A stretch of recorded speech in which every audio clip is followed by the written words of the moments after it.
الحمد لله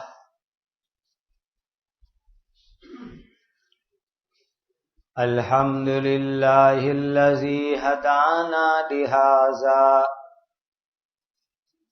وما كنا لنهتدي لولا أن هدانا الله أشهد أن لا إله إلا الله وحده لا شريك له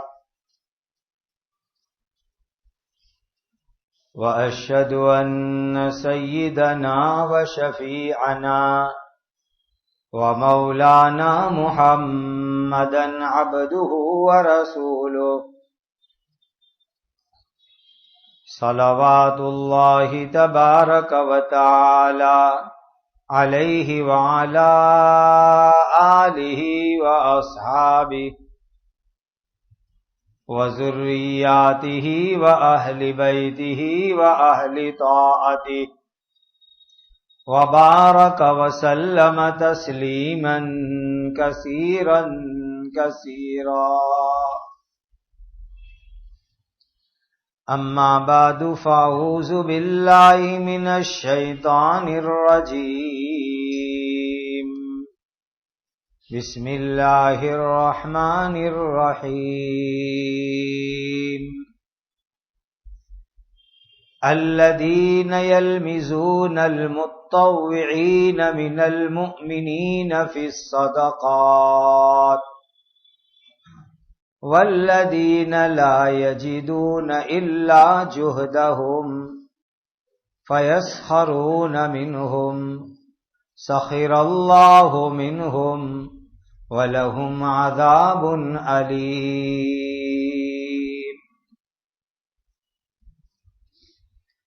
یہ سورہ توبہ کی 79 نمبر کی آیت کریمہ ہے، 7 اور 9۔ اللہ سبحانہ و تعالی کے پاک ارشاد کا خلاصہ ہے۔ یہ منافق لوگ ایسے ہیں جو دل کھول کر خرچ کرنے والے ایمان والوں کو تانا مارتے ہیں، اور جن مسلمانوں کے پاس اپنی محنت کی کمائی کے سوا کچھ نہیں ہے اور وہ اپنی طاقت کے مطابق خرچ کرتے ہیں، سو وہ منافقین ان کا بھی مذاق اڑاتے ہیں۔ اللہ تعالیٰ ان کو ان کے مذاق اڑانے کی سزا دیں گے اور ان کے لیے دردناک عذاب ہے۔ استغفر لهم او لا تستغفر لهم ان تستغفر لهم 70 مرة فلن يغفر الله لهم ذلك بأنهم كفروا بالله ورسوله والله لا يهدي القوم الفاسقين۔ تم ان منافقوں کے لیے اللہ تعالی سے معافی مانگو یا نہ مانگو، اگر تم ان کے لیے 70 یعنی 70 مرتبہ معافی مانگو گے تو بھی اللہ تعالیٰ ان کو ہرگز معاف نہیں کریں گے۔ یہ اس لیے کہ انہوں نے اللہ اور اس کے رسول کا انکار کیا، اور اللہ تعالیٰ نافرمان قوم کو ہدایت نہیں دیتے۔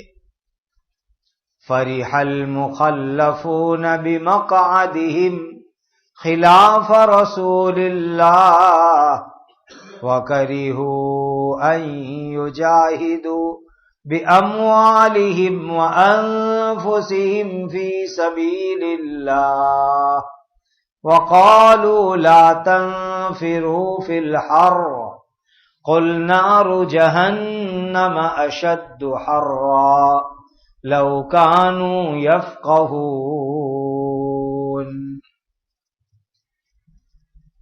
نبی کریم صلی اللہ علیہ وسلم جو اللہ کے رسول ہیں، ان کے تبوک میں تشریف لے جانے کے بعد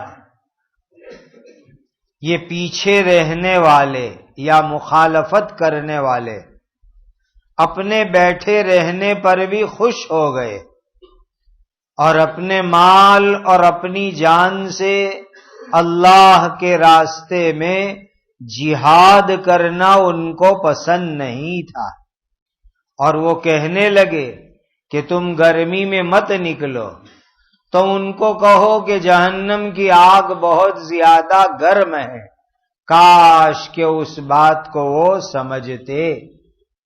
فَلْيَضْحَكُوا قَلِيلًا وَلْيَبْكُوا كَثِيرًا جَزَاءً بِمَا كَانُوا يَكْسِبُونَ۔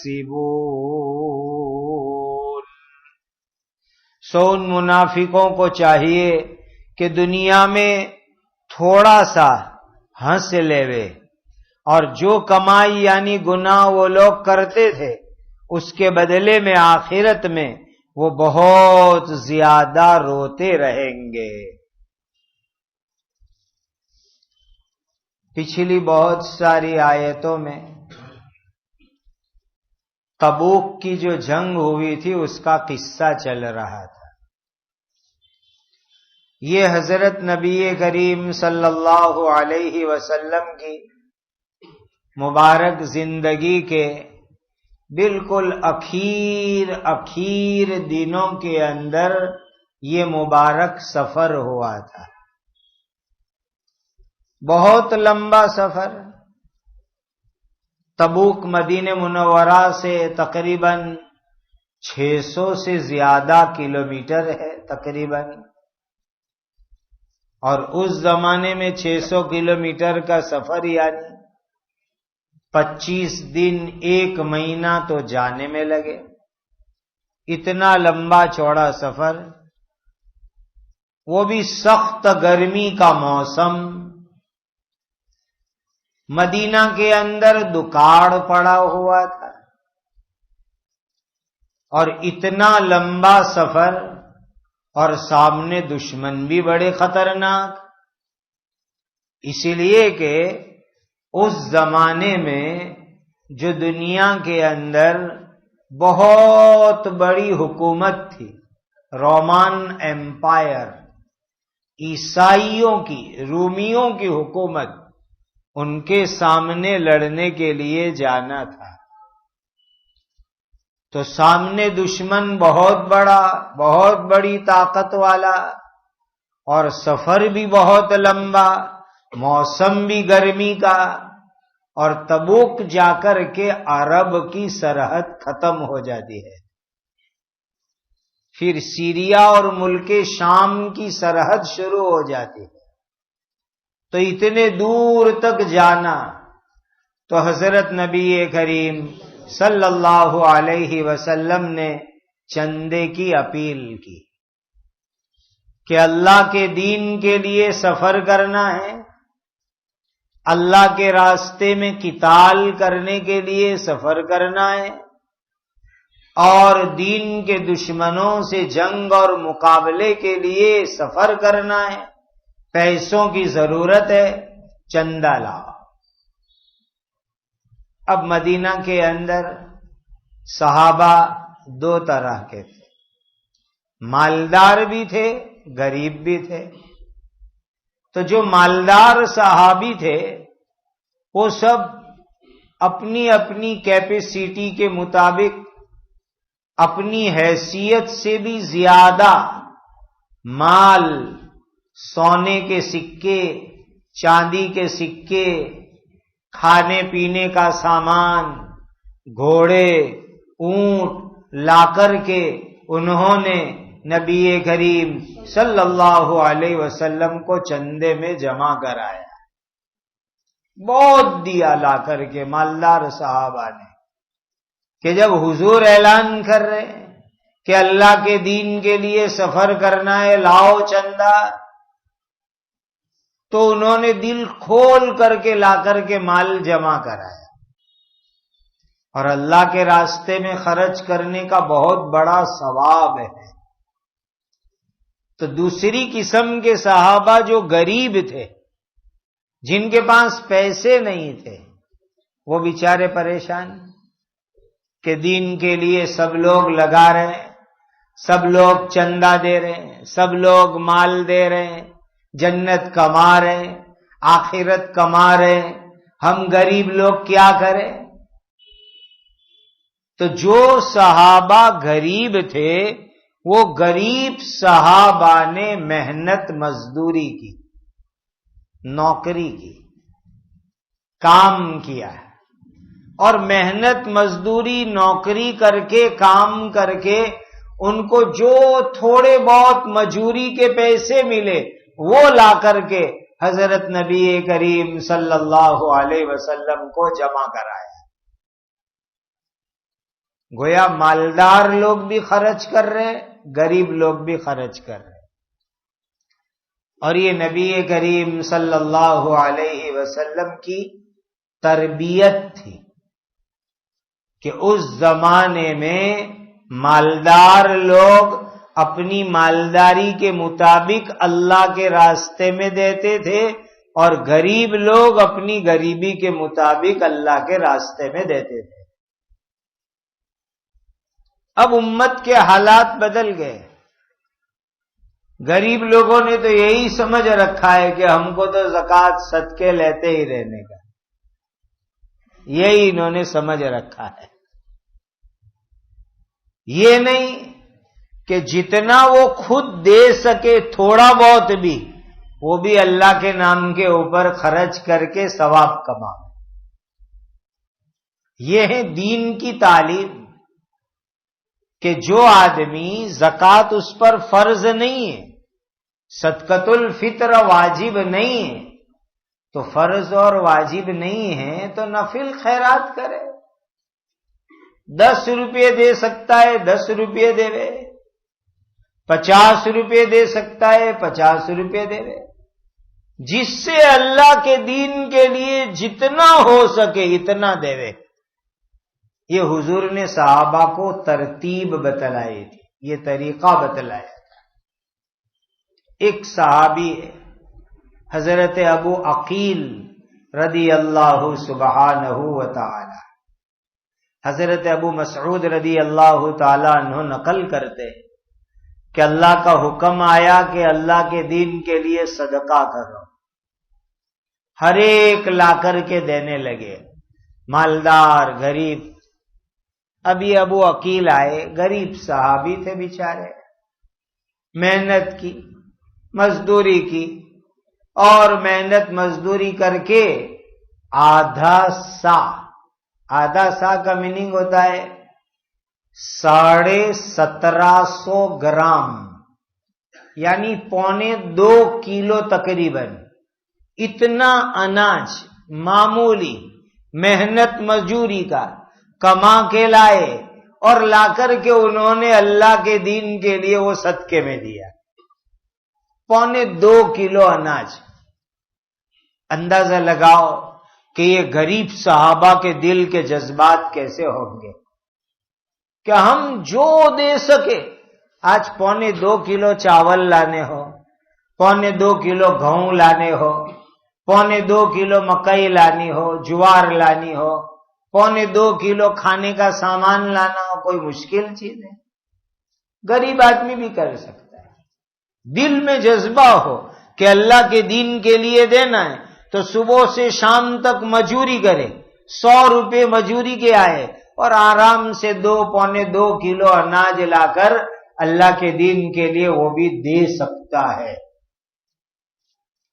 تو یہ صحابی حضرت ابو عقیل رضی اللہ تعالیٰ عنہ غریب آدمی تھے، معذور آدمی تھے، انہوں نے محنت کی، مزدوری کی اور 2.25 کلو تقریباً اناج لا کر حضرت نبی کریم صلی اللہ علیہ وسلم کو دیا کہ حضور یہ تبوک کے دینی سفر کے لیے میری طرف سے صدقہ قبول فرما لیجیے۔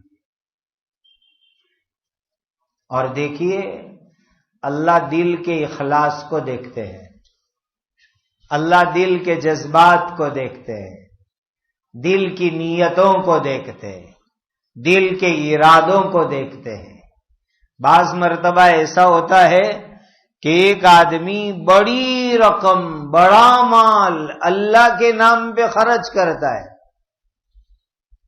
لیکن اس کے دل میں اخلاص، نیت اچھی نہیں ہوتی، جذبہ اچھا نہیں ہوتا ہے، اس کے ارادے اچھے نہیں ہوتے، دکھلانے کا ارادہ ہوتا ہے، پبلسٹی کا ارادہ ہوتا ہے، شہرت کا ارادہ ہوتا ہے، نام چمکانے کا ارادہ ہوتا ہے، اور دوسرا آدمی معمولی رقم خرچ کرتا ہے لیکن اس کی نیت بہت اچھی ہوتی ہے، گولڈن، سونیری نیت ہوتی ہے کہ میرے اللہ راضی ہو جائے، میرے اللہ خوش ہو جائے، اس کے لیے جو ہے میں خرچ کرتا ہوں چھوٹی رقم۔ تو بہت سی مرتبہ بڑی بڑی رقم جس میں اخلاص نہ ہوئے، اس کے مقابلے میں چھوٹی رقم اخلاص والی اللہ کے دربار میں زیادہ قبول ہو جاتی ہے، اس پر زیادہ ثواب ملتا ہے۔ تو صحابہ دونوں طرح کے تھے، مالدار صحابہ نے اپنی حیثیت کے مطابق دیا، غریبوں نے اپنی حیثیت کے مطابق دیا۔ اب ایک بات بہت کام کی آج کے حالات میں یاد رکھنا، اس دنیا میں کچھ انسان ایسے ہیں، ان کا مزاج، ان کی سوچ، ان کا وچار، ان کے خیالات ہمیشہ دوسروں کے عیب اور دوسروں کی کمی، دوسروں کی بھول ڈھونڈنے کا ہوتا ہے۔ بس دوسروں کی بھول ہی وہ ڈھونڈتے رہتے ہیں، عیب ڈھونڈتے رہتے ہیں، کمیاں ڈھونڈتے رہتے ہیں، چاہے سامنے والے آدمی میں حقیقت میں بھول ہو یا حقیقت میں بھول نہ ہو، ان کا دھندا ہی ہے کہ دوسرے کو لے کے نا یہ غلط، وہ غلط، یہ کیا غلط، وہ غلط۔ اللہ ایسے سڑیلے مزاج سے آپ کی اور میری حفاظت فرمائے، کبھی ہماری سوچ ایسی نہ ہوئے، ہمارا عمل، ہمارا وچار ایسا نہ ہوئے۔ خنزیر ہوتا ہے جس کو ہم سور کہتے ہیں، اس کی نظر ہمیشہ اور اس کا منہ ہمیشہ گندگی پر جاتا ہے۔ خنزیر اور سور کا منہ ہمیشہ گندگی پر ہی جاتا ہے، اچھی چیز پر نہیں جاتا۔ ایسے مزاج کے کچھ سڑے ہوئے لوگ اس دنیا میں ہوتے ہیں جو دوسروں کی ہمیشہ برائی، بھول، کمی، کوتاہی اسی کو دیکھتے پھرتے ہیں، ڈھونڈتے پھرتے ہیں۔ تو حضور کے زمانے میں بھی ایسے لوگ تھے، اور ایسے لوگوں کو منافق کہا جاتا تھا۔ یہ منافق لوگوں کا یہی دھندا تھا، صحابہ کے اوپر تانے مارنا، ٹون مارنا، صحابہ کرام کے لیے برائیاں ڈھونڈنا، یہ ان کا کام تھا۔ ایسی منافقوں کی ایک جماعت تھی۔ تو یہ منافق گروپ کے لوگوں نے بات چلائی غریب صحابہ کے بارے میں۔ کیا بات چلائی؟ دیکھو یہ 2 کلو اناج لے کے آئے، اتنا لمبا سفر، دین کا اتنا بڑا کام، اور یہ 2 کلو اناج لے کے آئے، یہ چڑیا کے پائے لا کر کے انہوں نے دیے۔ اس طرح مذاق اڑائی غریب صحابہ کی۔ تو جو غریب صحابہ محنت کر کے اخلاص سے اپنے سے جو بن پڑا وہ لا کے انہوں نے دیا اللہ کے دین کے لیے، تو اس پر وہ انگلی اٹھانے لگے۔ دیکھو نا، اتنا چھوٹا چھوٹا مال، چھوٹی چھوٹی رقم، چھوٹا چھوٹا اناج، کم چیزیں، کیا ضرورت تھی ان کو یہ سب لانے کی؟ جیسے بعض لوگ کہتے ہیں بھائی کروڑ روپے کی مسجد بن رہی ہے، میں تجھے 5 روپے دیتے شرم نہیں آئی؟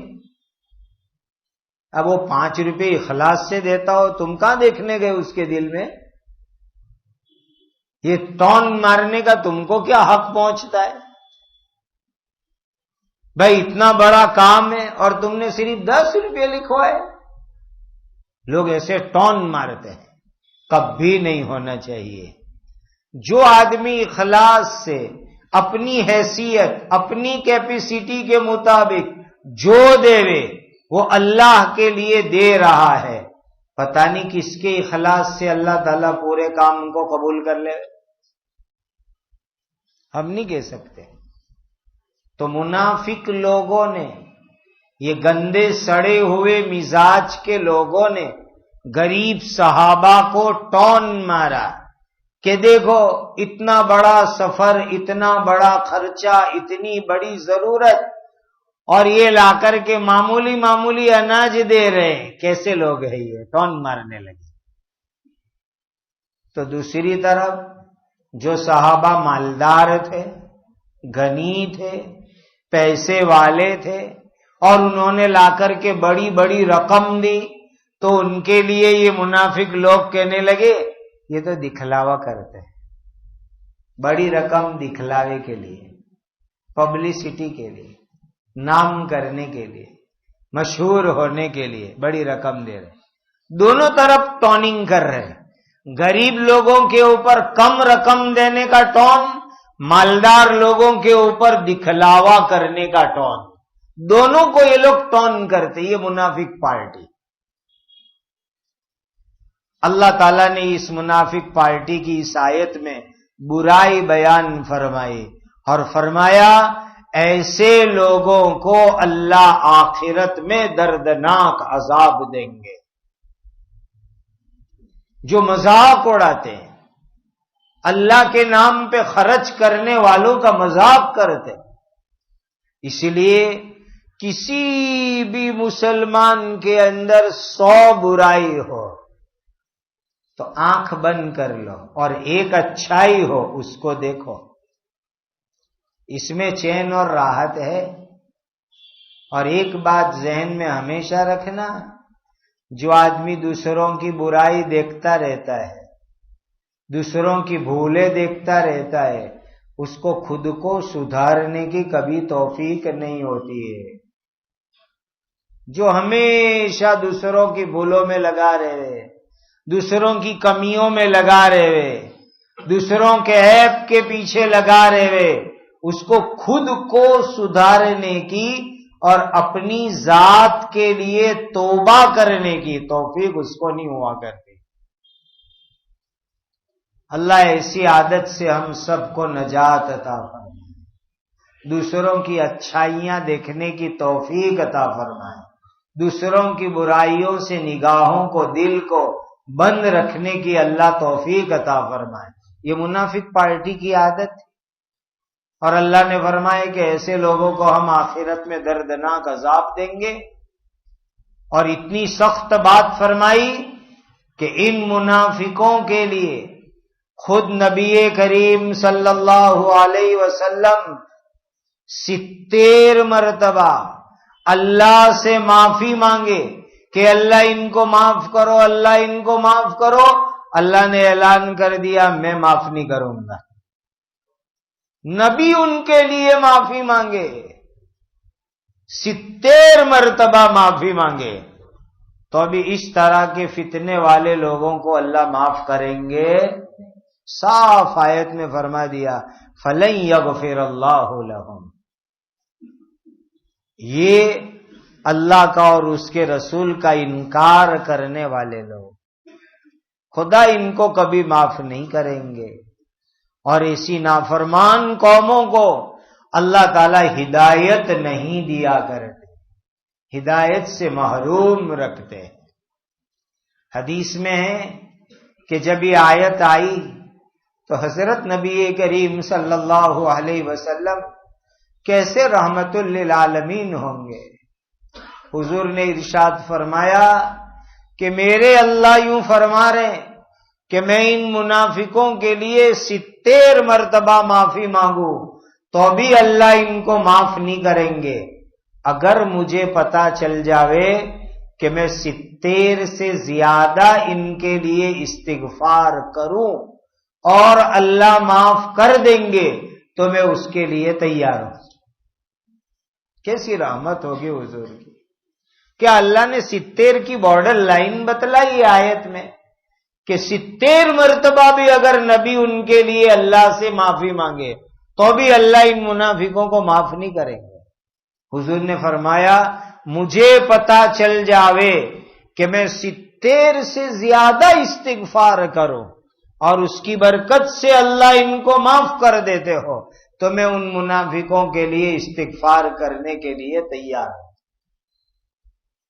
لیکن فیصلہ تھا اللہ کا کہ منافق فتین لوگ ان کو اللہ تعالی ہمیشہ جہنم میں ڈالنے والے ہیں، دردناک عذاب دینے والے ہیں، اسی لیے ان کی مغفرت نہیں ہو سکتی.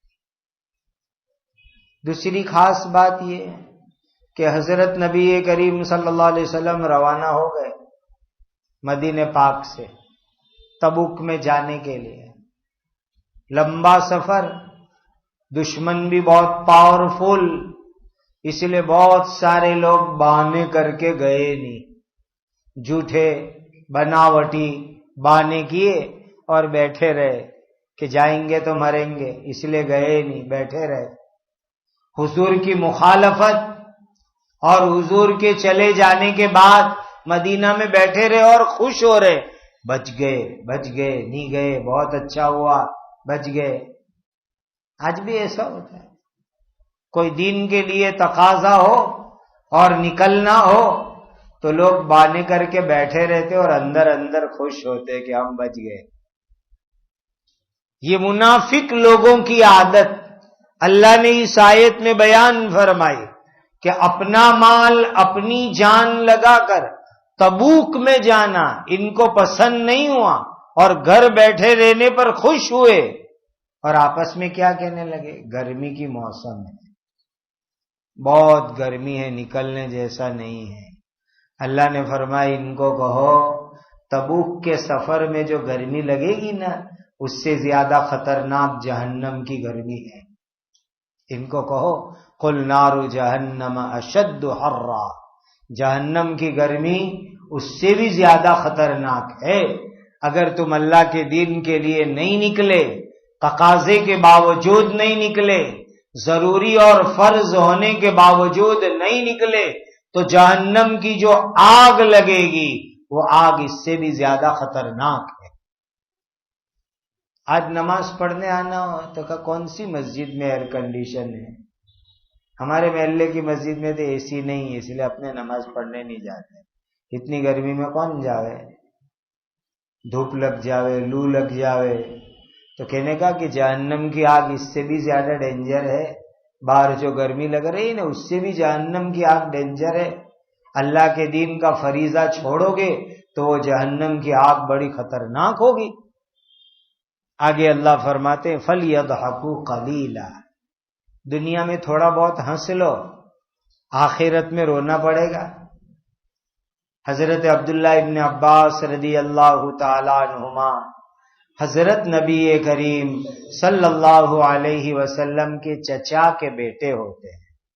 فرماتے ہیں کہ یہ دنیا تھوڑی ہے، تھوڑا ہنس لو اس دنیا میں، مرنے کے بعد جب اللہ کے دربار میں جاؤ گے تو ایسا رو گے کہ پھر وہ رونا کبھی ختم نہیں ہوگا. یہ نافرمان لوگوں کے لیے ہے، جو اللہ پر ایمان نہیں رکھتے ان کے لیے. ہنس لو، مذاق اڑا لو، آخرت میں جانے کے بعد قیامت کے میدان میں، جہنم کی آگ میں، قبر میں ایسا روئیں گے کہ پھر وہ رونا کبھی ختم ہوگا، ہمیشہ روتے رہیں گے. اسی لیے مومن کی نشانی کیا؟ دنیا میں وہ ہنستا کم ہے، کم ہنستا ہے، اور آخرت میں وہ زیادہ ہنسے گا. دنیا میں کم ہنستا ہے، روتا زیادہ ہے. اور حدیث میں آتا ہے جو آنکھ اللہ کے ڈر سے روتی ہے اس آنکھ کو جہنم کی آگ نہیں لگ سکتی. اسی لیے اللہ کے ڈر سے رو، آنسو بہاؤ، اللہ کے ڈر سے رونے والے بنو. دنیا میں اللہ کے ڈر سے رو گے تو پھر آخرت میں ہنستے ہی رہنا ہے، خوش ہوتے ہی رہنا ہے. آخرت میں موج مزے ہی مزے. اور اگر دنیا میں نہیں روئے، ہنسی مذاق مستی نافرمانی گناہ میں زندگی گزاری، تو پھر وہاں رونا ہی رونا پڑے گا. اللہ ہم سب کو اپنے دربار میں رونے والا بنا دے، اپنے ڈر سے رونے والا بنا دے. اللہ اپنی محبت میں ہمیں رونے والا بنا دے، اور آخرت کے اندر خوش خوش ہنسنے والوں میں اللہ ہمیں شامل فرما دے.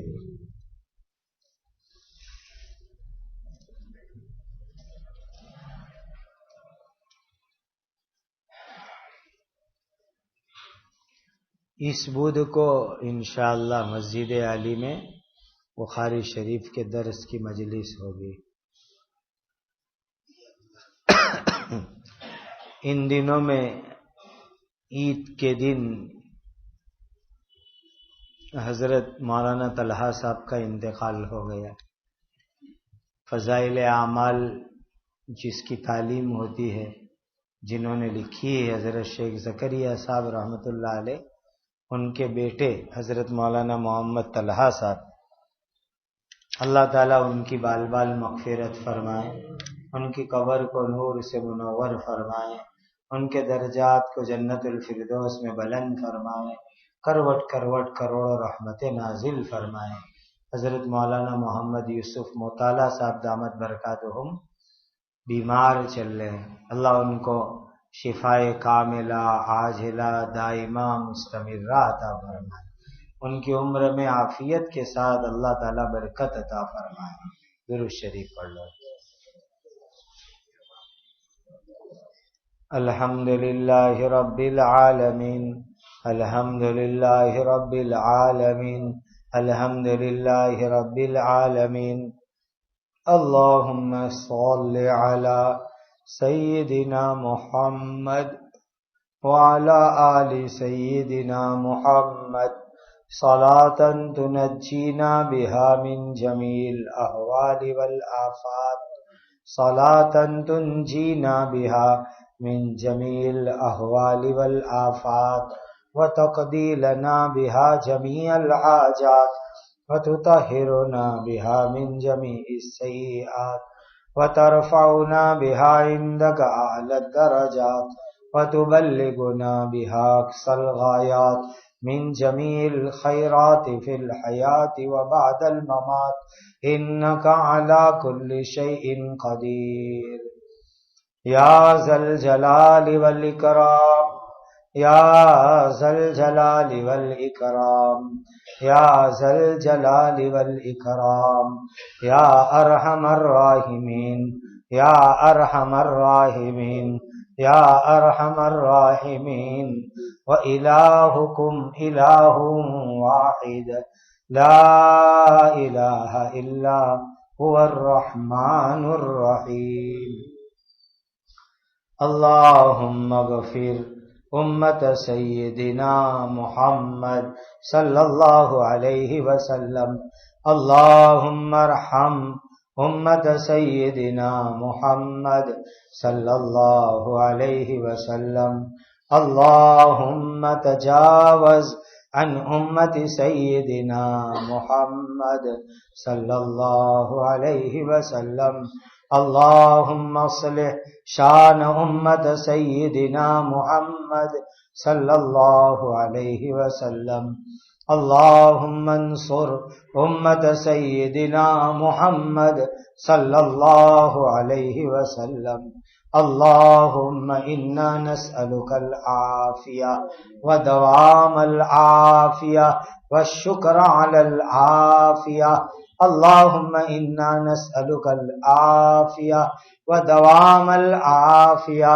والشکر علی العافیہ، اللہم انا نسألک العافیہ ودوام العافیہ والشکر علی العافیہ، اللہم انا نعوذ بک من الفتن ما ظہر منها وما بطن اللهم إنا نعوذ بك من الفتن ما ظهر منها وما بطن اللهم إنا نعوذ بك من الفتن ما ظهر منها وما بطن اللهم إنا نسألك رضاك والجنة اللهم إنا نسألك رضاك والجنة اللهم إنا نسألك رضاك والجنة ربنا آتنا في الدنيا حسنة وفي الآخرة حسنة وقنا عذاب النار۔ اے اللہ ہمارے گناہوں کو معاف فرما دیجیے، اے اللہ ہماری مغفرت فرما دیجیے، اے اللہ ہماری مغفرت فرما دیجیے، تمام ایمان والے مردوں عورتوں کو معاف فرما دیجیے، اے اللہ عافیت اور سلامتی عطا فرمائیے، اے اللہ بے سہاروں کی مدد فرمائیے، اے اللہ مقہورین کی مدد فرمائیے، اے اللہ اجڑو ہووں کو آباد فرمائیے، بیماروں کو شفا عطا فرمائیے، جو دنیا سے چلے گئے جنت میں ان کو اعلیٰ مقام عطا فرمائیے، محبوسین کو باعزت رہائی عطا فرمائیے، اے اللہ پورے ملک میں امن و امان قائم فرماؤ، عدل و انصاف قائم فرماؤ، عافیت کا ماحول قائم فرماؤ، اے اللہ یہاں جتنے مذہب اور قوم کے لوگ رہتے ان میں آپس میں رواداری اور آپس میں اچھے تعلقات عطا فرما، لڑائی جھگڑے فتنے فساد دنگوں سے حفاظت فرما، اے اللہ اس ملک میں صبح قیامت تک اسلام اور تمام مسلمانوں کی حفاظت فرما، اے اللہ مدارس کی، مساجد کی، مکاتب کی، خانقاہوں کی، جماعتوں کی، مراکز کی، دین کے کاموں کی، کام کرنے والوں کی بھرپور حفاظت اور نصرت فرما، ہماری عمروں میں برکت عطا فرما، ہماری اولادوں کو نیک اور صالح بناؤ، اے اللہ جو مسلمان جس پریشانی میں ہیں ان کی پریشانی کو دور فرما، ہر ایک کی ہر جائز ضرورت کو پورا فرما، عافیت اور سلامتی عطا فرما، عصمت عفت کی، مال جان کی، گھروں کی، جائیداد کی،